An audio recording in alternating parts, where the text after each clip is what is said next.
Hello friends, welcome to P.ChemPoint.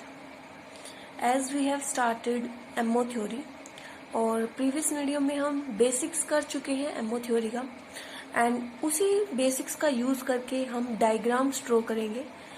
जैसे इन diagrams की help से आप बोन ऑर्डर निकाल सकते हो, बोन स्ट्रेंथ निकाल सकते हो, स्टेबिलिटी देख सकते हो, पैरामैग्नेटिक या डायमैग्नेटिक नेचर देख सकते हो एंड इन्हीं से रिलेटेड क्वेश्चंस आते हैं।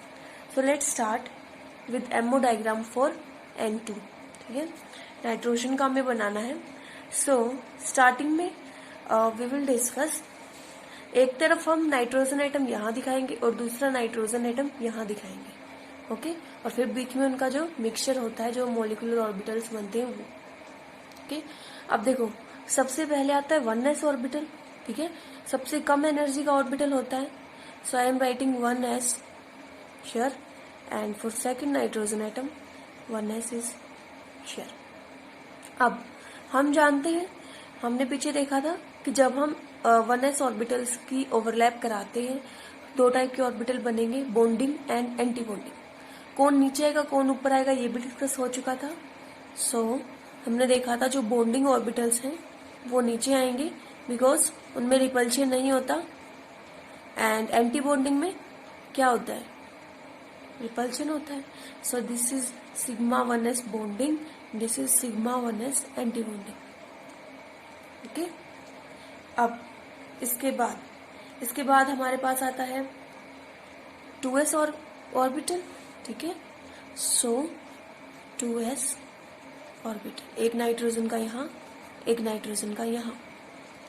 ओके, अब वही bonding and anti bonding same method रहेगा। बॉन्डिंग वाला नीचे लेस एनर्जी होने के कारण एंड एंटी बॉन्डिंग वाला ऊपर क्योंकि रिपल्शन ज्यादा है।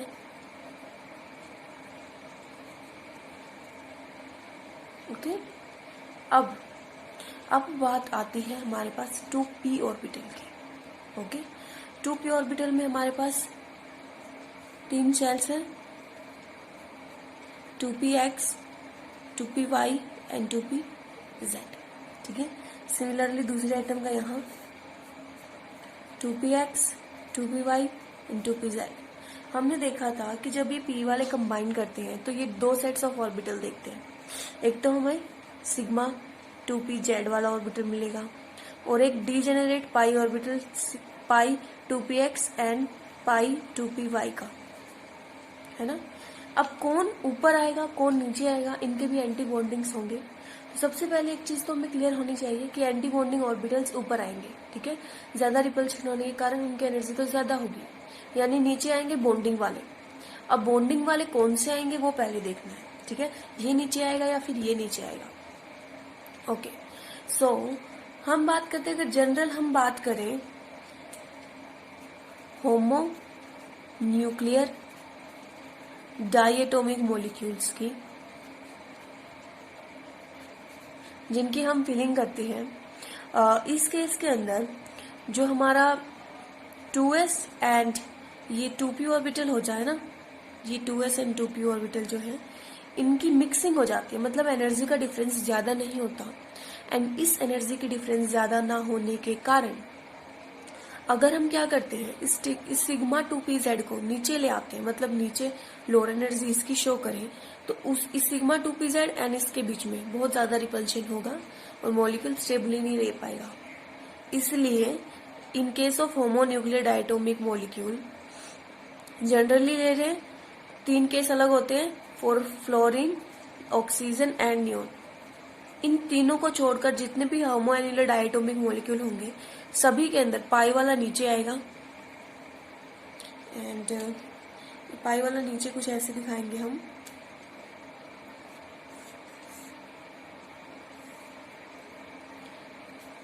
पाई 2px and pi 2py। Okay, क्योंकि वही है 2s 2p की एनर्जी डिफरेंस ज्यादा नहीं होता, रिपल्शन से बचने के लिए हमने सिग्मा को ऊपर लिखा है, अदरवाइज सिग्मा ज्यादा स्ट्रॉन्ग होता है। सो इसकी एनर्जी लेवल कम होनी चाहिए। ओके, ये हो गया। नाउ अनदर ऑर्बिटल, इनके एंटी बॉन्डिंग्स। ठीक है, so similarly we will write anti bonding of this pi two p x anti bonding, pi two p y anti bonding, and the last सबसे ऊपर आएगा हमारा sigma anti bonding two p z orbital. हो गया फिर ये complete तैयार हो गया है, जहां हम किसी भी homonuclear diatomic molecules except these 3 के इलेक्ट्रॉन्स को फिल करेंगे। ओके और हमने लिया है एग्जांपल नाइट्रोजन का।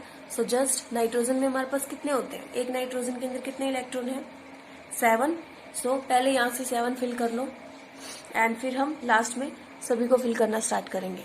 जैसे 1 2 3 4 5 6 7, यहाँ पर भी 1 2 3 4 5 6 एंड 7 हो गए। टोटल 14 इलेक्ट्रॉन मेरे को फिल करने हैं, है ना।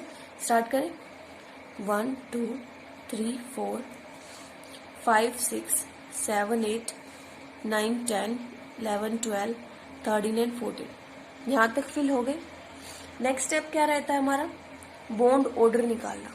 अभी किया है ना, इससे हम बॉन्ड ऑर्डर निकालेंगे। एंड बॉन्ड ऑर्डर कैसे निकलेगा, half number of electron in bonding orbital minus number of electron in anti bonding orbital. Calculate करो। देखो ये बॉन्डिंग है, ये बॉन्डिंग है, एंड ये बॉन्डिंग है, ये बॉन्डिंग है, ठीक है। तो 2 4 6 8 10 इलेक्ट्रॉन हुए बॉन्डिंग में। एंटी बॉन्डिंग में देखो 2 4 ही हुए, ठीक है। टोटल कितने हो गए, यहाँ से 6 एंड 3। सो यानी कि N2 का बॉन्ड ऑर्डर कितना होगा, 3। और अगर बॉन्ड ऑर्डर 3 है, इसका मतलब कौन सा बॉन्ड बना, ट्रिपल बॉन्ड। सो नाइट्रोजन के बीच में ट्रिपल बॉन्ड एग्जिस्ट करता है, विच इज ट्रू, है ना। एंड वन मोर थिंग जो हम इसे एक्सप्लेन करते हैं वो होती है हमारी स्टेबिलिटी। स्टेबिलिटी का भी हम बताते हैं। स्टेबिलिटी का हम कैसे बताएंगे, 2 तरीके से बता सकते हैं। अगर number of electron in bonding orbital is greater than number of electron in anti bonding, so that is जो हमारा मॉलिक्यूल है वो स्टेबल होगा। और अगर हमारा जो बॉन्ड ऑर्डर आया है वो पॉजिटिव आता है, ठीक है, तो भी क्या होगा, हमारा जो मॉलिक्यूल है वो स्टेबल होगा। सो बॉन्ड ऑर्डर भी पॉजिटिव है, बॉन्डिंग में भी ज्यादा इलेक्ट्रॉन है, सो ओवरऑल N2 जो होता है वो स्टेबल होता है, ठीक है। अब इससे रिलेटेड आपसे और भी पूछ सकते हैं। मान लो पूछ लिया N2 पॉजिटिव, यानी कि 2 नाइट्रोजन है जिसमें से एक इलेक्ट्रॉन हमने दे दिया है। पहले N2 में कितने इलेक्ट्रॉन फिल करने थे, 14, अब कितने करने हैं, 13।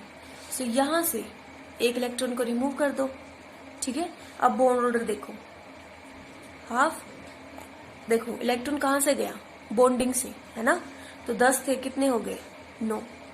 एंटी बॉन्डिंग कितने रहे, एज इट इज रहे, उसे तो हमने रिमूव ही नहीं किया। सो एंटी बॉन्डिंग वैसे के वैसे 4 रहेंगे, ठीक है। तो इट इज 5/2, जिसे हम लिख सकते हैं 2.5। सो यहाँ बॉन्ड ऑर्डर N2 पॉजिटिव में ये होगा। देन आप N2 नेगेटिव ले सकते हो, जिसमें मान लो आपने एक इलेक्ट्रॉन को ऐड किया है। एडिड इलेक्ट्रॉन कहाँ जाएगा, इस ऑर्बिटल में जाएगा, ठीक है। बॉन्ड ऑर्डर निकालो, एंटी बॉन्डिंग में ऐड किया है, ठीक है ना। तो एंटी बॉन्डिंग में 4 थे, अब 5 हो गए हैं। So write it 5 and it is 5/2 which is 2.5। Same आ गया ये। तो N2 2 नेगेटिव निकाल सकते हो, यानी कि 2 इलेक्ट्रॉन्स ऐड किए हैं। एंटी बॉन्डिंग में 1 मोर इलेक्ट्रॉन ऐड हुआ है। सो सेम रहेगा, बॉन्डिंग 10 माइनस एंटी बॉन्डिंग में एक और ऐड हुआ है 6। सो यहाँ हो जाएगा 2, ठीक है। तो बॉन्ड ऑर्डर आप सभी का लिख सकते हो, कितना कितना आया है। जैसे N2 का कितना आया, 3, N2 पॉजिटिव का 2.5, N2 नेगेटिव का 2.5 एंड N2 2 नेगेटिव का ओनली 2।